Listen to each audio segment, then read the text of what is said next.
Welcome to Bedhampton Church. Contact us at www.bedhampton.church. But for now, let's continue that journey with this input.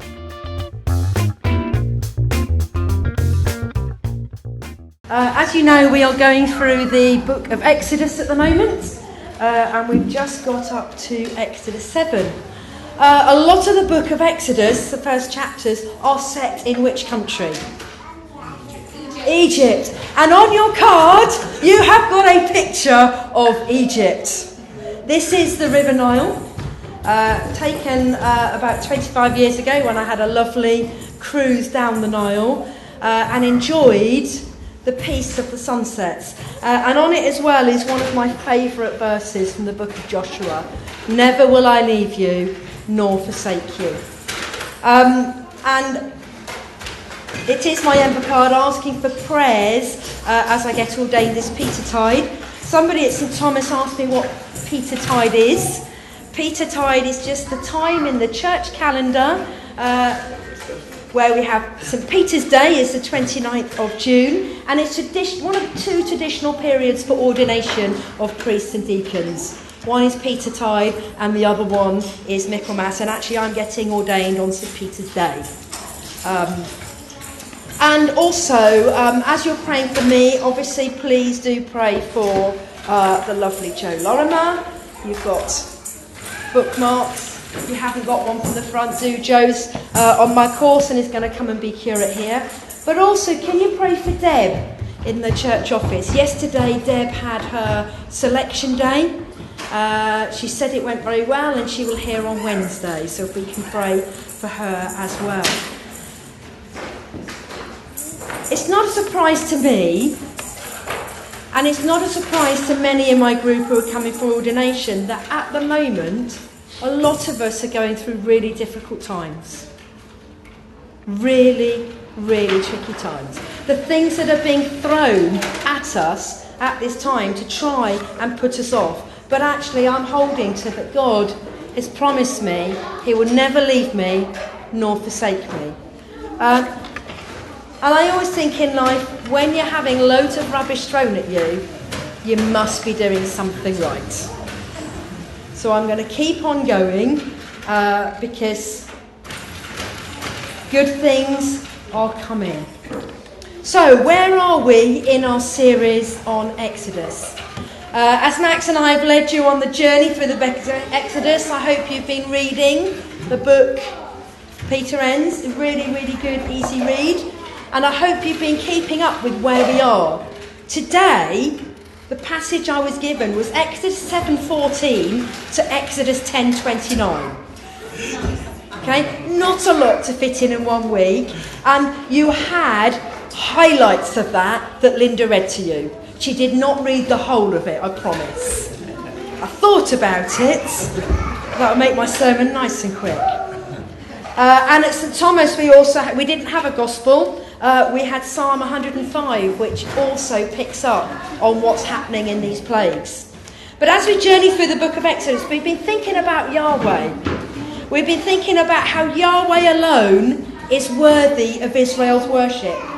And the Israelites were commanded to worship Yahweh exclusively as their creator and as their saviour. We looked at the role that women played as we looked at Shiphrah and Puah, the midwives, Miriam, Moses' sister, Jochebed, his mum, and Pharaoh's daughter.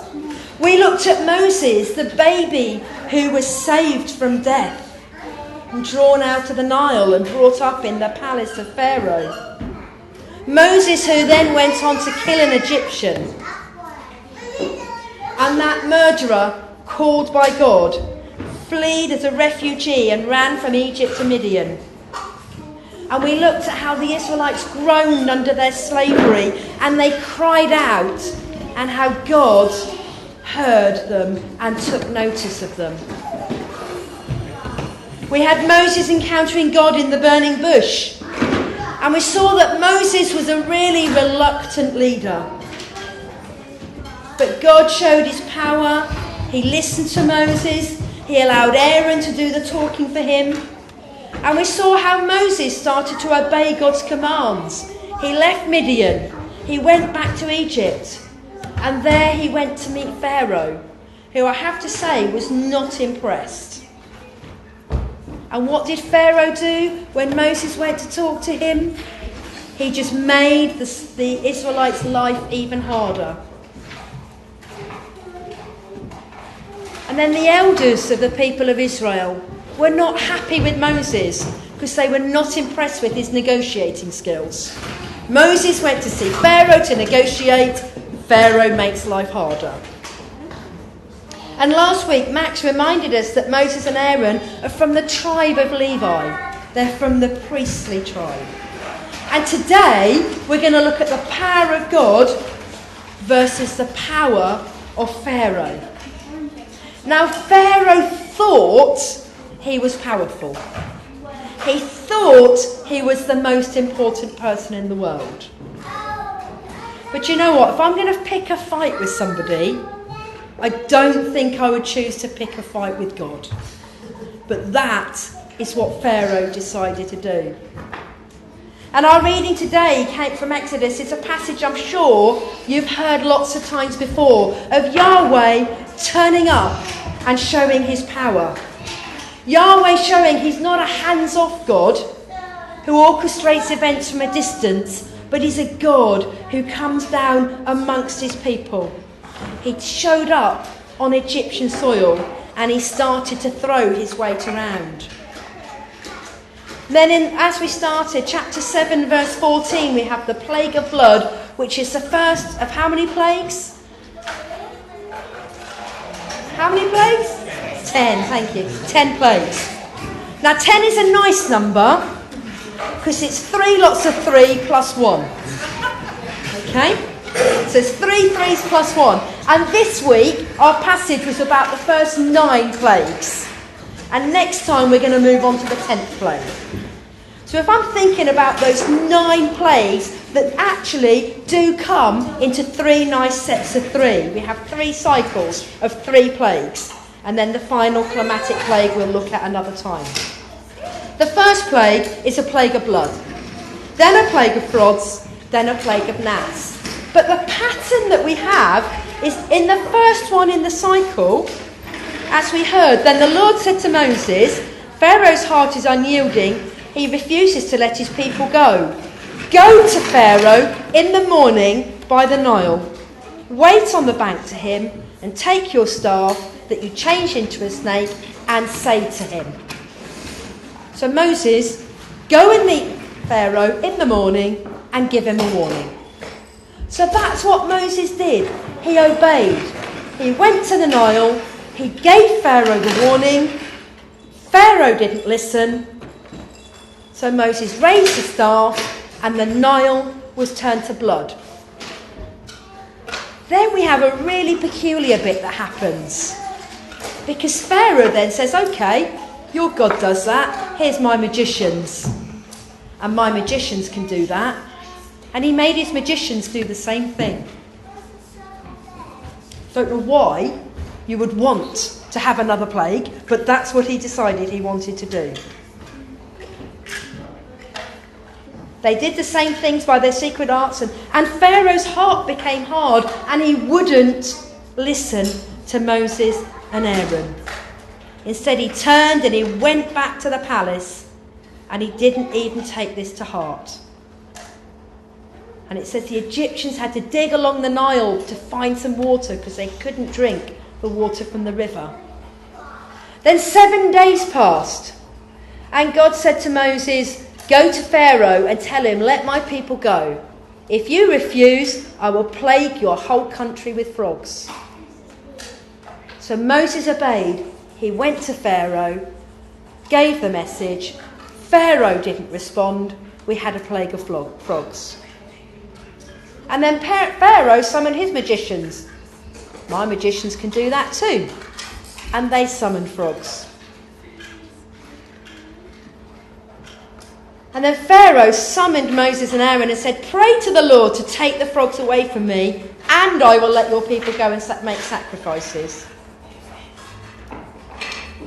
In fact, Moses said, when? When shall I do the prayer? Do it tomorrow. So Moses prayed. the next day. And what happened when Moses prays to his God? God showed up, the frogs went. Did Pharaoh let the people go? No. He hardened his heart and he wouldn't listen, just as God had said.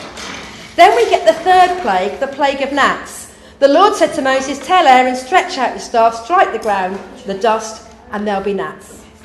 He didn't say, go and give Pharaoh a warning. There was no warning on the third plague. Pharaoh, you've had two warnings, you've not listened. I'm now showing up and there's gnats.